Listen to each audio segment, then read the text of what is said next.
Confidence में है, क्योंकि डबल इंजन का सरकार असम में 10 साल हम लोग चलाए और ये डबल इंजन का जो सरकार ने 10 साल में असम में विकास किया और 10 साल पहले जो 2016 का जो 15 साल का या 70 साल हम जुड़ लें तो उसका कोई तुलना नहीं होगा। अभी भी राहुल गांधी आए नहीं है असम, तो फायदा मिलेगा आपको? देखिए, राहुल गांधी आने से हमारा लिए और फायदा ही होगा, क्योंकि राहुल गांधी जी का कोई फॉलोअर असम में नहीं है। तो उनका राहुल गांधी आज भी लखीमपुर डिस्ट्रिक्ट में आने वाला था, लेकिन बाद में खड़गे जी को भेजा, तो यही कर रहा है। तो अभी गवर्नमेंट नहीं बना, पहले से सिटिंग शुरू कर दी। एक बात है कि जो बांग्लादेश से हमारा घुसपैठिया आ रहा है, बेसिकली ये मुस्लिम समाज का लोग है और ये आके हमारा डेमोग्राफी, हमारा लॉ एंड ऑर्डर सिचुएशन से लेके हमारा एक बोझ बन गया। उसका अलावा हमारा जो इंडिजिनियस लोग हम पहले से असम में हैं, उनका भी जो भी रोजी रोटी का भी प्रॉब्लम हो गया उनका। नमस्कार, मेरा नाम सागर कुमार है और आप न्यूज़ हार्ट देख रहे हैं। लगातार चुनाव के कवरेज करने का काम हम लोग कर रहे हैं। पश्चिम बंगाल में थे और पश्चिम बंगाल की सियासत को भांपने के बाद अब हमारी मौजूदगी आसाम में है।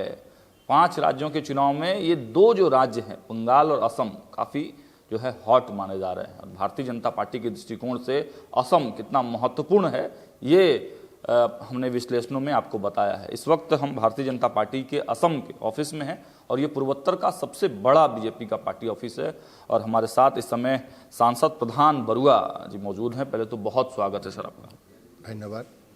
प्रधान सर, लगातार चुनावी सभाएं चल रही हैं, चुनावी तैयारियां चल रही हैं। अमित शाह जी पहुंचे, नितिन नवीन जी पहले, मतलब फुल एक्शन में आप लोग दिखाई दे रहे हैं। कितने कॉन्फिडेंट हैं? हम लोग फुल कॉन्फिडेंस में है, क्योंकि डबल इंजन का सरकार असम में 10 साल हम लोग चलाए और ये डबल इंजन का जो सरकार ने 10 साल में असम में विकास किया और 10 साल पहले जो 2016 का जो 15 साल का या 70 साल हम जुड़ लें तो उसका कोई तुलना नहीं होगा। कि अभी असम में वर्ल्ड क्लास इंफ्रास्ट्रक्चर आ रहा है, वर्ल्ड क्लास इंस्टीट्यूट आ रहा है, लाइक एम्स, IIM, कृषि विज्ञान केंद्र, हर तरफ की जो भी अभी इंस्टीट्यूट इंफ्रास्ट्रक्चर आ रहा है ये नेशनल स्टैंडर्ड। और अभी सभी को मालूम है कि इंडिया का जो भी इंफ्रास्ट्रक्चर आ रहा है ये इंटरनेशनल स्टैंडर्ड में बनने जा रहा है और उससे भी बेहतर कुछ जगह में हो रहा है। और 10 साल का अंदर में हमारे लॉ एंड ऑर्डर सिचुएशन अच्छा हुआ, हमारा GDP अच्छा हुआ, वोमेन एम्पावरिंग बहुत ज़्यादा अच्छा हुआ। अभी हर महिला अपने आप खड़ा होने का अभी एक सिचुएशन में आ गया। और उसका अलावा जो 1,65,000 लास्ट 5 ईयर्स में हम लोग नौकरी दिया, इतना ट्रांसपेरेंट वे में दिया, किसी ने एक भी सवाल नहीं कर सकता है। और अगले वाला दिनों में भी हमारा सरकार का जो मुख्यमंत्री हिमंत बिश्व शर्मा है, तो उन्हीं का नेतृत्व में हम लोग इलेक्शन लड़ रहे हैं। तो आने वाला 5 साल में भी उससे डबल हम लोग नौकरी का भी हम लोग वादा कर रहा हूँ।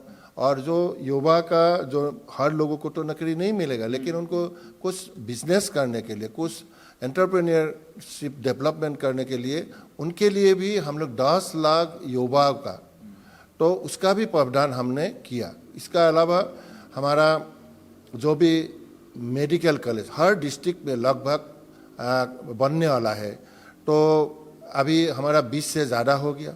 उसका अलावा जो 70 साल में 3 ब्रह्मपुत्र ऊपर में पुल बनाया, अभी हम लोग 10 साल में 10 और जोड़ लिया। तो इस हिसाब से लास्ट 5 ईयर्स और 10 ईयर्स में हमारा असम में लगातार विकास हो रहा है। और सबसे बड़ा बात है कि अभी लोगों का मन में ये भी तय कर लिया कि 2047 में जो विकसित भारत का हमारा कल्पना है, मोदी जी ने टारगेट लेके जा रहा है, उसी पे भी हमारा असम का लोगों का भी जो नेशनल स्पिरिट, पहले थोड़ा नेशनल स्पिरिट में इतना कंसर्न नहीं था, अभी नेशनल स्पिरिट में भी हमारा असम का लोग जोड़ गया।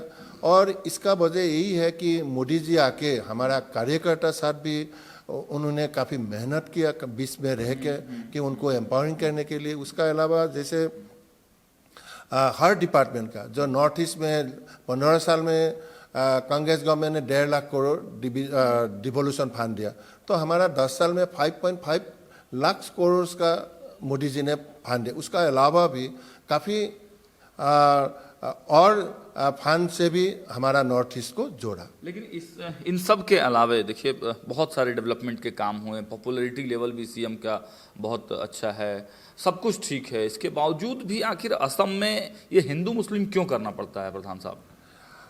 देखिए, ये एक बात है कि जो बांग्लादेश से हमारा घुसपैठिया आ रहा है, बेसिकली ये मुस्लिम समाज का लोग है और ये आके हमारा डेमोग्राफी, हमारा लॉ एंड ऑर्डर सिचुएशन से लेके हमारा एक बोझ बन गया। उसका अलावा हमारा जो इंडिजिनियस लोग हम पहले से असम में हैं, उनका भी जो भी रोजी रोटी का भी प्रॉब्लम हो गया, उनका लैंग्वेज में भी हर चीज़ में उनका दखल अंदाजी से हमारा यहाँ काफ़ी दिक्कतें पैदा हुआ है। ठीक है, इसमें हम आपको बीच में इसलिए रोका कि ये मुद्दे बंगाल में भी आप लोग उठा रहे हैं। अमित शाह जी बोलते हैं भाई घुसपैठिए हम रोक देंगे, हमारी सरकार बनेगी तो रोक देंगे। तो 10 साल से तो आप असम में हैं, आप क्यों नहीं रोक पाए अभी तक घुसपैठिए? देखिए, असम का जो इंटरनेशनल बॉर्डर बांग्लादेश का साथ है वो तो हम बना के कंप्लीट कर दिया, लेकिन अभी बंगाल में आप देखा है उनका गवर्नमेंट, बंगाल का जो भी टीएमसी गवर्नमेंट है उन्होंने कोऑपरेट नहीं किया, जिसका वजह से घुसपैठिया अभी बंगाल से होके सारा इंडिया में हर जगह पे अभी पहुंच रहा है। लेकिन हमारा कोशिश ये है अभी घुसपैठी का जो एक लॉ एंड ऑर्डर का जो एडमिनिस्ट्रेशन का जो आज का असम में है, हम लोग तुरंत पता चलता है और उसको हम लोग पकड़ के तो उसको पुश बैक हम लोग कर देता है। तो ऐसा नहीं है कि हम लोग उसका स्टेप नहीं ले रहे हैं, लेकिन अगर ये बॉर्डर फेंसिंग पक्का हो जाए तो हमारे लिए और बेहतर हो। और कितना दिन चाहिए सर कि गवर्नमेंट में कितने दिन आप रहेंगे? वेस्ट बंगाल का गवर्नमेंट चला जाए तो हम लोग का ये काम तुरंत कंप्लीट हो जाएगा। अच्छा, वेस्ट बंगाल से आप भी इफेक्टेड हैं? डेफिनेटली हम लोग भी इफेक्टेड है। अच्छा ठीक है, अब आते हैं, विपक्ष लगातार मुद्दों को उठा रही है कि जो आप लोग बंगाल में मुद्दा उठा रहे हैं कि दीदी भत्ता देती है, दीदी भत्तों पर टिकी हुई सरकार है, लेकिन आप लोगों ने भी तो 10-10 हज़ार रुपया दिया है, आप लोग भी तो लगातार पैसे बांट रहे हैं। लेकिन हमारा एक रोड मैप है। आज का डेट में हमारा महिलाएं जो ग्रामीण जो नेशनल लाइवलीहुड मिशन में 40 लाख हो गया, उनमें से ऑलमोस्ट 45% महिला अभी लाखपति दीदी का ग्रुप में आ गया। तो लाखपति दीदी का ग्रुप में आने का मतलब यही है कि उनको मुद्रा लोन मिलता है और उनको CLF से पैसा मिलता है। तो ये एक प्लानिंग वे से जा रहा है। और जो महिला अभी भी जैसे 55% अभी भी थोड़ा उनको दिक्कत हो रहा है, तो उनके लिए ये जरूर फायदेमंद रहेगा कि उनको भी हम लाखपति ग्रुप का स्टेज में लाए। और यही हमारा कोशिश है, क्योंकि हमारा ये एक ज़बरदस्त आंदोलन असम में अभी शुरू हो गया। पहले असम का औरत लोग घर में बैठा रहता था, आजकल हर चीज़ में, खेती बाड़ी में, बिजनेस में, हर चीज़ में वो निकाल के आ रहा है और अपने आप को प्रतिष्ठा कर रहा है कि हम भी फैमिली चला सकता है, हम भी कुछ कर सकता है। यही बात है। चाय बागान की जो कर्मियां हैं वो लोग तो भाई उनके साथ जो समस्याएं हैं उनकी, उसको तो गौरव गोगोई उठा रहे हैं।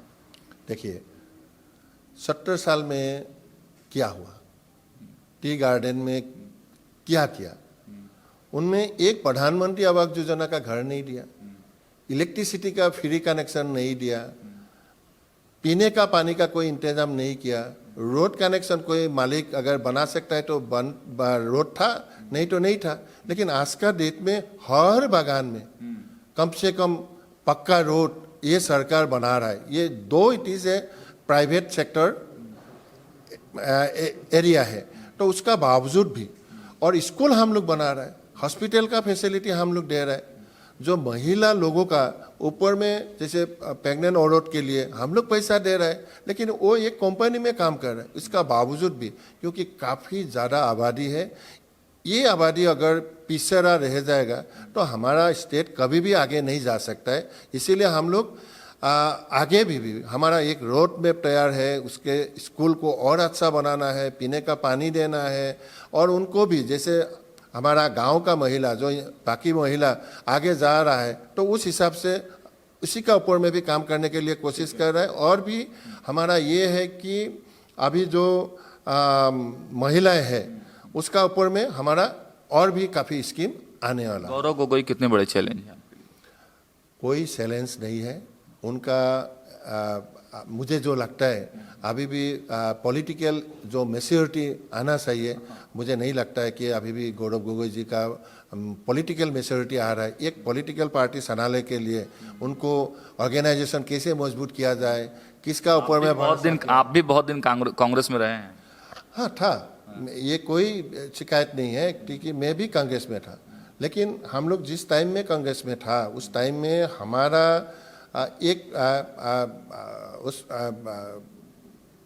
एक मुद्दा लेके हम लोग करीब 40 MLA हम लोग उठाया कि अभी जो लीडरशिप है उसको चेंज करना है, नहीं तो आने वाला दिन में उसका खामियाजा भुगतना पड़ेगा। लेकिन हाईकमान मानने वाला नहीं था। अभी भी राहुल गांधी आए नहीं है असम, तो फायदा मिलेगा आपको? देखिए, राहुल गांधी आने से हमारा लिए और फायदा ही होगा क्योंकि राहुल गांधी जी का कोई फॉलोअर आसाम में नहीं है। तो उनका राहुल गांधी आज भी लखीमपुर डिस्ट्रिक्ट में आने वाला था, लेकिन बाद में खड़गे जी को भेजा, तो यही कर रहा है। तो अभी गवर्नमेंट नहीं बना, पहले से सिटिंग शुरू कर दिया। चलिए, तो देखिए लखीमपुर से सांसद हैं प्रधान साहब, और साफ तौर से कहा है कि राहुल गांधी को असम आना चाहिए, उनके आने से बीजेपी के वोट बैंक में बढ़ोतरी होगा। तो देखिए, असम लगातार हम लोग घूमेंगे और जनता के मिजाज के साथ साथ पॉलिटिकल नेताओं की, पॉलिटिकल पार्टियों की तैयारी भी आप तक पहुंचाएंगे। देखते रहिए न्यूज़ हाट। बहुत बहुत धन्यवाद।